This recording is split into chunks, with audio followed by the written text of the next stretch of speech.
আজকে আমরা জানবো ভগ্নাংশ কটা অংশ। ভগ্নাংশ যখন লিখি উপরে একটা সংখ্যা লিখি, নিচে একটা সংখ্যা লিখি। উপরের সংখ্যাটাকে লব বলে আর নিচের সংখ্যাটাকে হর বলে।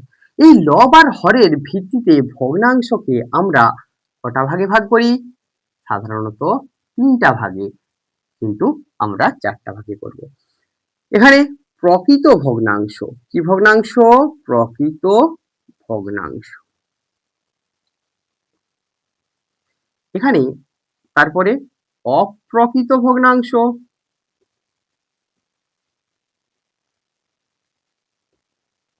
এটা মিশ্র ভগ্নাংশ,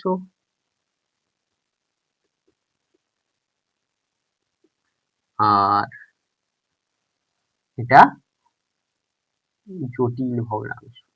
কি ভগ্নাংশ? জটিল ভগ্নাংশ। তাহলে প্রকৃত ভগ্নাংশের কি হয়? লব ছোট হর বড়। অপ্রকৃত ভগ্নাংশের লব বড় হর ছোট। মিশ্র ভগ্নাংশের ক্ষেত্রে কি হয়? সংখ্যাটা পূর্ণ সংখ্যা থাকে যুক্ত প্রকৃত ভগ্নাংশ। প্রকৃত ভগ্নাংশ। আর মিশ্র জটিল ভগ্নাংশটা কিরকম হয়? এটা জটিল ভগ্নাংশটা উপরটাতেও একটা ভগ্নাংশ, লবটাও একটা কি হবে? ভগ্নাংশ, হরটাও কি হবে?